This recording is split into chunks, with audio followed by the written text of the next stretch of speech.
they evoked a lot of memories. And when he says, "Oh, was your favourite goal against Man United?" He says, "No, Rangers." I know, but I watched the video there now before the show started, and I could even tell when he's speaking like Japanese, going like he definitely said Rangers to some effect in there. And I mean, I'm gonna came out. I mean, the crowd were obviously G-bad, but I wonder if he's coming back as well. Though, and look at the crowd going, "What the fuck?" Aye, maybe. I mean, maybe there might be a part of that, maybe, but maybe as Armageddon did happen, maybe he actually took out half of Scotland. I mean, it's the thing about it is, though, I still think that, when you go to Celtic games like that and there is crowds like that, people are there because they want to be there. You know what I mean? So right away there's a certain type of, a different sort of atmosphere in that, people may, by and large, are there to support the team, support the club. And you do kind of sort of see a lot of the same faces and stuff like that. So, but it would be good. I've got to say, there has been, we've tried to sort of see on the show with the forums we've done and things, that the Celtic are starting to listen now. And I have to say, I really have to take, because I've been banging the drum with this for fucking ages to them, that they're going to give away tickets for the Ross County game to the unemployed for free. Yes, now, that's a fantastic thing. That's an amazing gesture. I mean, that's a standard bearer as far as I'm concerned. And, as a football club that was, born out of famine and oppression, and which is placed in probably the most impoverished area in Western Europe, this is something that we're actually giving back to the community. And I really, really take my hat off to the club for doing that. It's that ethos. Like, you have nothing, no problem. Come see the Celtic. And I think that should be a regular thing. Obviously not like regular every match, but regular, like a seasonal thing, or so many times throughout the season. Because it's especially now when there's so many empty seats. Yeah. See, the club though, this season, I think they have seen the light, because they've tried all sorts of options. I know the moving the kick-offs to 1 o'clock doesn't suit everybody, but at least they're doing it as a trial to see if it's any better. They've gave away free, someone gave away season ticket over a free ticket. If you bought a ticket a couple of weeks ago, you're going to a free ticket. So they're trying things, do you know what I mean? Oh, definitely. And, some would say, well, they have to look at the crowds and stuff like that.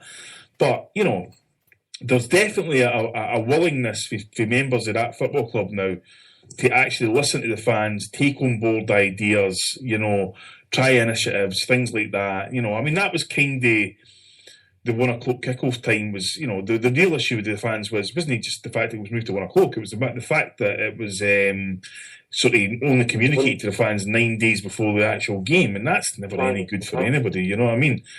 But, I think that there's definitely is a willingness, and, you see the work that the foundation was doing, and the people were volunteering collection and stuff like that, and how they said 200 families on Sunday, I beg pardon, will be given a Christmas because of that money, and that's fantastic as well. That's something that, we've kind of always said on this show, if you want to be a club like no other, then be a club like no other. You know what I mean? And although I still think we should be adopting the modern football club thing, because Robert Kelly said that about us long before Barcelona thought about it, that's for sure. But yeah, it's, they try anything and everything to get people back to the club, and that can only be a good thing, But it's one of those things, Paul. Just they're having the meetings, they're talking to us now. Aye. That in itself is a big step forward for Celtic. But see that saying, a club like no other, right? Obviously, we've heard that, that's bandied about. That's kind of cliche at this stage. I think maybe it should be like try not to be a club like every other. You know what I mean? Try to do things differently. Yeah. You know what I mean? Try not and just sort of go into this sort of corporate model of football. You know what I mean? Because that's not what we are. You know what I mean, like we are more than that. Like in respect of I think fan power and fans' opinions are now changing things at the club in terms of communication. You know what I mean? And we've had to force that. I don't mean we. People have had to force that. Fans have had to force that out of the club. I mean, and I don't think it's a club like no other. It's basically we want you to be the club we want, as opposed to you just being the club and us being the fans. That's not how it works.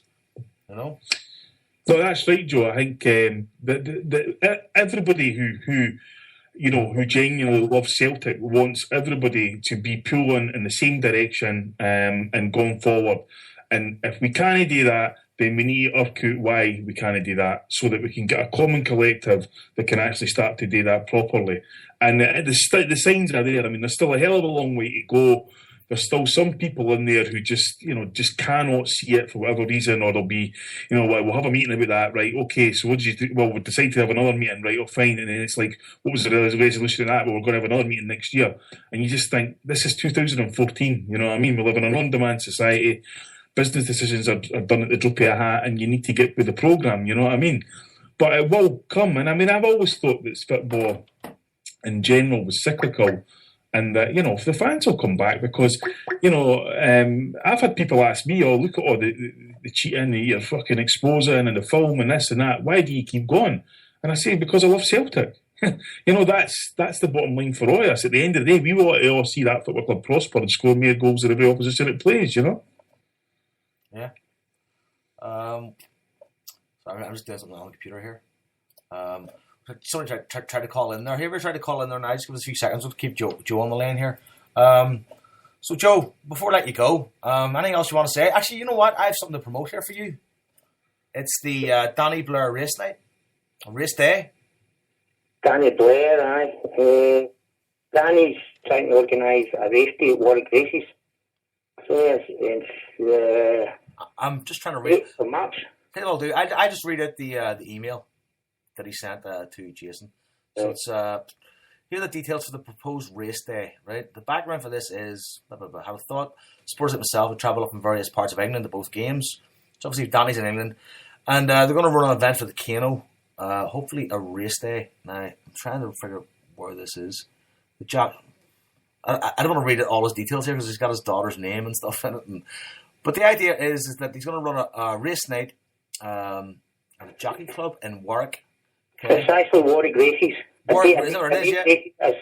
Oh, no, that's what it is. His daughter sells a corporate hospitality at Warwick and races, and they're thinking of having, there's an Irish day. Actually, they run an Irish day. They've got an Irish band in that plane. It's basically a couple of days before Cheltenham. I think Cheltenham's the Tuesday. It's the 8th of March 2015, and it's the Sunday before Cheltenham. So it's a race day that's being, I don't know if it's being confirmed, but it's being organised. And so they're going to charge entry, which will get you a pie and a pint for £27 per head in the corporate, which is, hold on a second. That's what they generally charge. So they're looking to get a cheaper price on that. Apart from that, there's no other information. Apart from Paul, he's looking to screen your film as well. If we had enough names, he was going to just book corporate. We'd have your own lounge and your your own balcony and all that. But basically, we're just looking for names. So tell you what, so far he has about 20 people interested, right? Which will fill a box. Each box takes 20 and they go up to 40. So there's a restaurant to yourselves if you get 60. So if you get 60 people, you get a restaurant to yourselves, corporate boxes at the Warwick Races the weekend before Cheltenham. You can, there's bound to be some tips flying around at that point, I guarantee.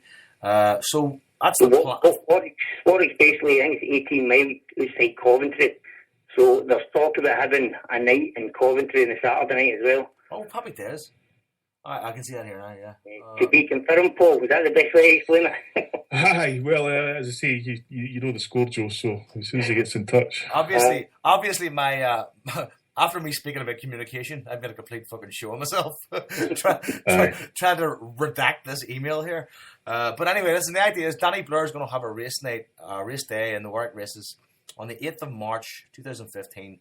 And if he gets enough heads, it'll be a good night out, corporate boxes, plenty of drink. So if you're into the horses and you've a few bob to drop, go ahead. Just get in touch with the Kano through the Facebook, whatever. We'll get you in touch with Danny. Exactly. So I think that's all we got to promote. So Joe, anything else you want to add, mate, before we let you go back to your life? No, really. Did you see the spread we got in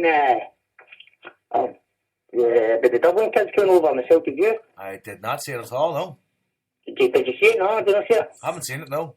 Try and send you everything you can show the kids that are going it. I actually wrote an article for the local paper, but I have yet to actually check whether it's in there or not. And I'm actually going to write a blog about that trip because I was going to write a blog like the Monday after, but it was I kind of wanted to process everything that happened. You know what I mean? And the whole sort of organisation, and kind of being involved in that respect and making sure that it all happens, and two, that it goes to plan. And it was only being involved in that, Joe, that I realised, Jesus Christ, this guy's life is just a fucking non-stop motorway of fielding people. You know what I mean? just constantly sending emails and texts and messages because it's just madness. So anybody out there that thinks like bringing kids to football is easy, it's not easy at all. It is probably the most complicated. I'm surprised Joe Macken even knows anything about Celtic football, like on the park, because the amount of time he spends looking at kids. I think everything you know is from away matches. Because I just see you just constantly looking at kids and up and down stairs, and that is going like this isn't like this is his normal experience. He's gone from being a fella who used to go and watch football to now a fella who goes and watch kids.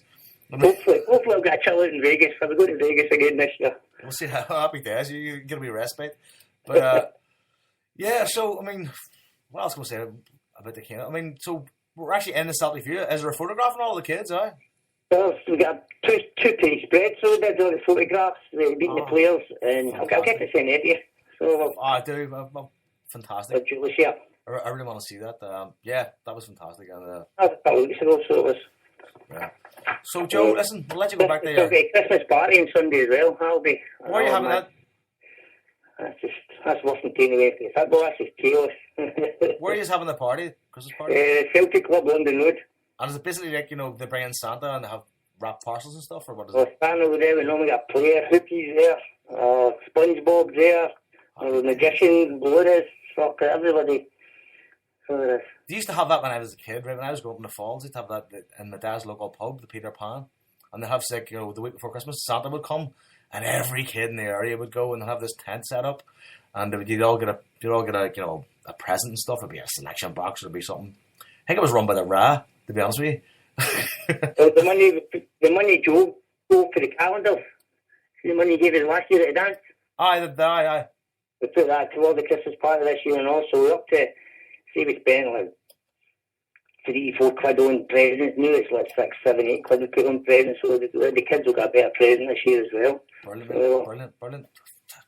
Just gives you a good feeling. I tell you, you must walk around like the Ready Brack man, just covered in glow, just like cause you're in such good mood. I don't know. I didn't say it last week. I was saying there's still nobody knows about us. I started a new job last Monday. There were 6 guys there, 4 of them are Celtic fans, and the 4 Celtic fans didn't know anything about us. There's still thousands of people who don't actually know who we are, what we do, and why we do it. We're going to keep chipping away at that rock, and eventually everybody's going to know, because they should know. You think that's unsafe? We've tried everything we can think of. So basically, just need Celtic either be personal or their media, you know what I mean? Aye. We'll hit some people who don't know about us. Brilliant. That's a plan. Anyway, listen, Joe, we'll let you go back to your house. Back to your life. No problem. Listen, mate, thanks very much for calling in. And I'd also like to thank Paul and all. Paul gave a donation the weekend as well for his book sales. No worries. Thanks very much, mate. Honestly, it does go a long, long way.